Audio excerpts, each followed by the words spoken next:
So I can't believe it, but I just got an Xbox Series X. I actually beat the bots. Oh yeah. I think it was about a week ago when I watched the Jake Randall live stream. If you're not familiar with him, he does a lot of live streams here lately, trying to help people get an Xbox or PS5. I took his advice and failed and failed and failed. And then I thought, you know what, I'll try one more time. And then I failed. Now the closest I got to buying one of these was I actually got my order placed at Walmart, and 1 second later they canceled my order. I was like, seriously? And then right when I was ready to give up, I said, hey guys, can someone distract the bots so I can get an Xbox? And what do you know? I just happened to get one right from the Best Buy website. I think the reason might be that Best Buy has somehow figured out by adding extra steps, real people can actually get these. So my advice to you, if you're trying to get an Xbox or PS5, do not give up. My other advice would be, after you eventually do give up, try one more time. So now let's go ahead and open this up and see what we've got.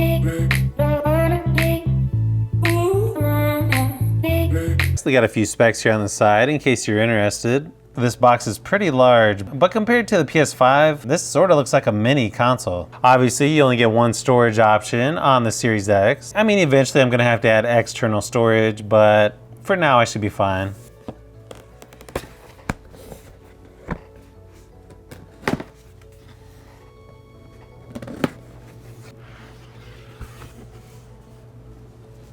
Wow, this actually looks smaller than I thought it would be. I don't know, I thought everyone online said how large this is, but then again, I've got a PS5, so yeah. Warranty information. Matte black controller, which looks really nice in person. They also include AA batteries, so that's nice. Ultra high speed HDMI cable. Looks like the same type of power cable as on my Xbox One S.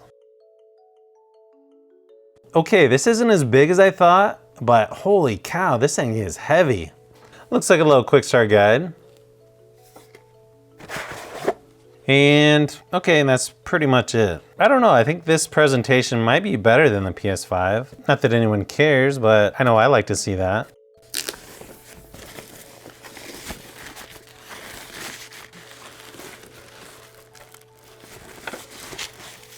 Nice little rubber base here on the bottom. Obviously, where you put the disc in. You've also got the power button, sync button, and USB.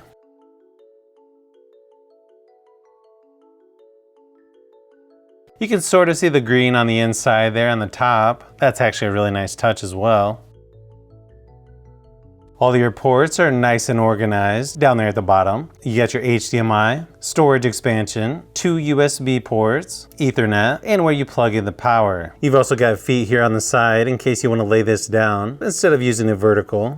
So let's get this connected, and I'm going to give you my first impressions of the new Xbox Series X.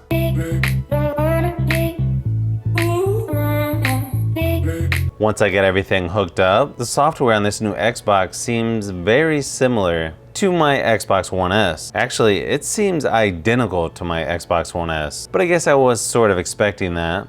Same layout, menu, settings, and all that kind of stuff. I try not to watch any YouTube videos on the new Xbox, just so I would be a little more surprised, but it looks like it didn't really matter. Good thing is I really like the software and layout on my Xbox One S, so I'm okay with them using the if it's not broke, don't fix it theory. Good thing is it's really simple to hook up an external hard drive if you want to save games or game footage as well. I tried out a few different games just to see how the performance was, and everything felt nice and snappy. I still don't think it feels quite as good as my gaming PC when it comes to performance, but definitely feels quite a bit faster than my Xbox One S, especially when it comes to loading screens. Or like on Rocket League when you're going through all your items, yeah, I can tell it loads quite a bit faster. However, I don't understand what's so hard about making a controller that works correctly. I mean, this is the second Xbox Series controller that I bought that has a right trigger button that keeps sticking, especially when you hold it down for a while, like when playing Rocket League. I mean, this is annoying.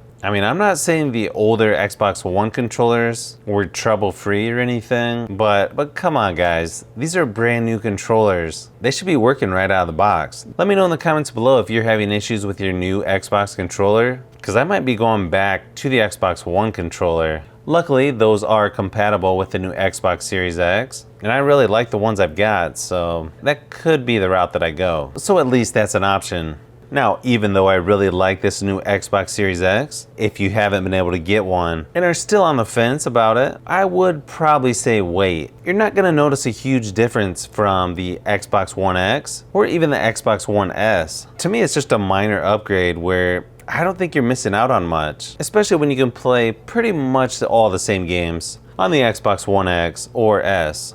So if you've made it this far into the video, you may want to say thanks by subscribing, and don't forget to give a thumbs up if this video was helpful. This is Brian from Fishbee Productions. Thanks for watching, and I'll see you on the next one.